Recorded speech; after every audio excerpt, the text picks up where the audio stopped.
Board exam के समय सिर्फ बोर्ड एग्जाम पर ही फोकस करें, ना कि अपने के बारे में, ना ही अपनों के बारे में सोचें।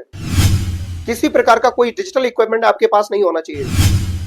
आपको बोर्ड एग्जाम पेपर देते समय अपने पास सीमित मात्रा में रुपए रखने और साथ में याद रहे कि उस रुपयों में किसी प्रकार का कोई वर्डिंग मेंशन ना हो।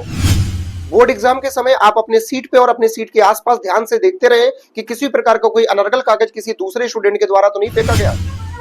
याद रहे आपके पास किसी प्रकार का कोई एक्स्ट्रा डॉक्यूमेंट नहीं होना चाहिए, एक्स्ट्रा पेपर नहीं होना चाहिए जिसमें कुछ किसी भी विषय के संबंधित कुछ लिखा हुआ हो। बोर्ड एग्जाम जब देने जाए उस समय अपने साथ ट्रांसपेरेंट पानी की बोतल जरूर लेके जाए। जो क्वेश्चन आपको बोर्ड एग्जाम में नहीं आ रहे हैं उनके बारे में बार बार सोच के आपको डिप्रेस नहीं होना है, क्योंकि इस बात की कोई गारंटी नहीं कि सारे बच्चों को सारे क्वेश्चन आ ही रहे हो, फिर भी बच्चे मार्क लेके आते हैं ना। तो आपको भी वही स्ट्रेटजी अपनानी जिसको मैंने कहा था कि उसकी जगह कुछ ना कुछ ऐसे क्वेश्चन रेडी करके जाइए जो नहीं भी आ रहे हो फिर भी आप उनका आंसर लिख सको। याद रहे आपकी कॉपी में हैंड राइटिंग, आपकी प्रेजेंटेशन टॉप क्वालिटी की होनी चाहिए। किसी एक ही क्वेश्चन के आंसर को अलग अलग कॉपी के दो अलग अलग पेज पर नहीं लिखना है। जैसे किसी एक क्वेश्चन के आंसर को पेज नंबर 6 पे और शेष उसके आंसर को पेज नंबर 10 पे, मूर्खता होगी। जहां पर भी आवश्यक है, जिस सब्जेक्ट में भी इंपॉर्टेंट है, वहां पे आप डायग्राम जरूर बनाएं। किसी भी क्वेश्चन के आंसर को उतना ही लिखें जितना सफिशियंट है, उससे ज्यादा ना लिखें। एक अंक के प्रश्न को एक पेज से ज्यादा ना लिखें, वो मूर्खता होगी। मोस्टली वर्ड्स के मिड में आपको कुछ ना कुछ गैप जरूर छोड़ना है जिससे टीचर को कॉपी चेक करने में आसानी हो और आपको कम से कम वर्ड में अधिक से अधिक पेज फिल।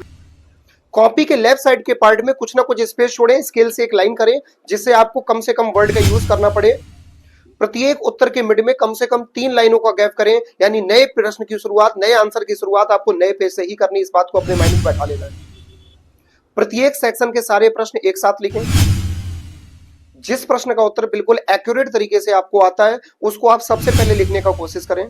जितना हो सके उतना मैंडेटरी होगा आपके लिए, कॉपी के पहले पेज को उतना बेटर से बेटर लिखें। जी आपको मॉडल पेपर को पढ़ना नहीं है, आपको मॉडल पेपर को समझना है कि किस कैटेगरी के क्वेश्चन मॉडल पेपर में इन्वॉल्व हो रखे हैं, कितने सेक्शन से हमारा पेपर बन रहा है।